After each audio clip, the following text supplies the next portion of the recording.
Hello. Great to meet you. Thanks for coming in today. My Yeah. first question is, what types of customers were you selling to in your fintech role? Yeah, so we sold to veterinary hospitals, there was a lot of car dealerships, we sold to building materials firms, um, mainly those primarily, yeah. So it was a Okay. vast array, there were others, but Uh-huh. mainly those. Okay, I'll ask you a little bit more about that in a minute. Okay. What was your quota and how consistently did you hit it? Yeah, so we mainly had to do one quote per day. That was the main thing, and make at least 200 calls per day. I was able to usually get two quotes per day, so twice that, and sometimes made upwards of 400 calls per day. Okay. And then we also, our goal was one deal per month.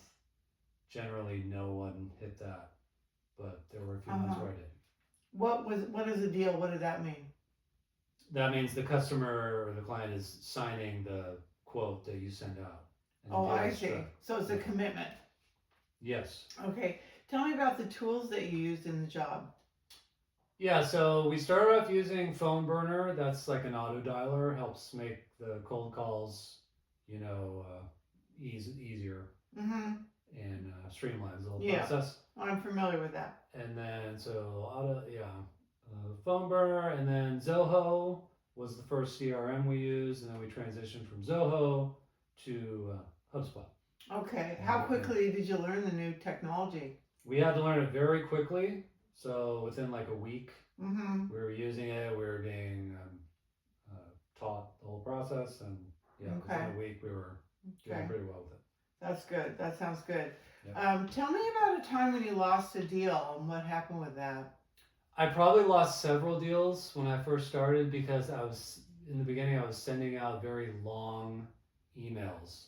I Oh, thought I had to yeah. be thorough and explain everything, so I write like a page long email. I And I see. probably lost several deals doing that because people see that it's so long Yeah. and they Not gonna instantly read delete it. it and they're not going to read it. So I I had see. to learn how to send proper emails that were Uh-huh. potent and short. Right. Right. Yeah. Good. How about when people come back to you and they have objections about the pricing in your offers? Yeah, so what we would do is just offer them a trial Mm-hmm. membership basically at a certain price. Oh, that's a good And idea. if they don't like it, if they feel the service is not worth it to them, then they can just cancel. But usually 99% of the time they feel it's worth it Mm-hmm. because we're saving them money and check fraud is not an issue anymore Mm-hmm. and they're happy with it and they continue the service. Okay. Well, that sounds good. That sounds like a good policy. Now you were talking about the emails and making them shorter before. What do you think makes an effective email after the experience that you had? You address the problems in the particular industry, Mm, the client that you're sending the email to. mm-hmm. So if it's building materials, check fraud, cash flow issues, the check doesn't get approved on time, something like that. So Mm-hmm. you address the issue and then you tell what your company does to address it I see. and why their company needs you. So it And kind you of try to do that in as short a message as possible. so it kind of depends on knowing what their situation is. Yeah, industry research beforehand. More custom. Yeah. Okay. How about I asked you before about losing a deal. How about the biggest deal that you ever did win? Yeah, it was with a building materials firm, Fortune 500 company actually, biggest deal in the company's history. It languished for about 6 months because all these lawyers had to get involved, but eventually we got it done, and it was a great deal, all from one simple cold call. Wow. And some industry research, and I spoke with the credit manager, and the deal was done. Yeah. Wow, that sounds great. How about just on a normal basis for routine doing business?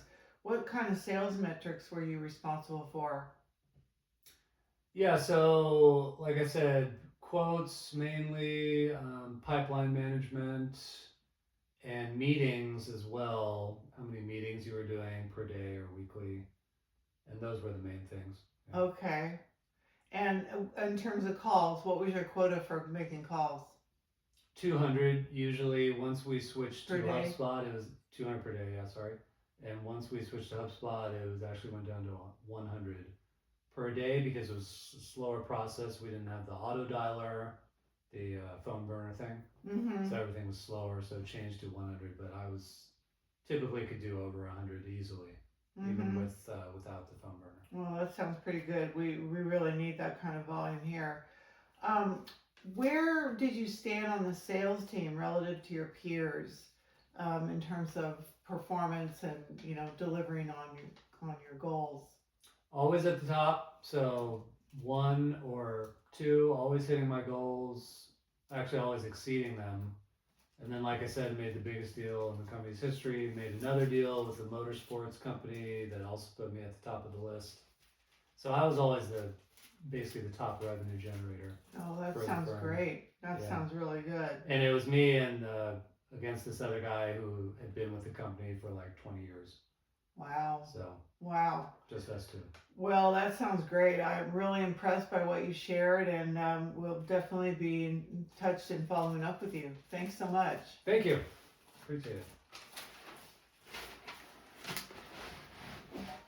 Okay, now moving on to you are applying for the adjunct professor of business role. So tell me about your educational background, please. Well, I have an MBA from UC Berkeley, and I have a PhD from the University of Chicago. Oh wow, very impressive. In what exactly? Well, my MBA was in finance, and my PhD was in linguistics. I ended up studying organizational communication.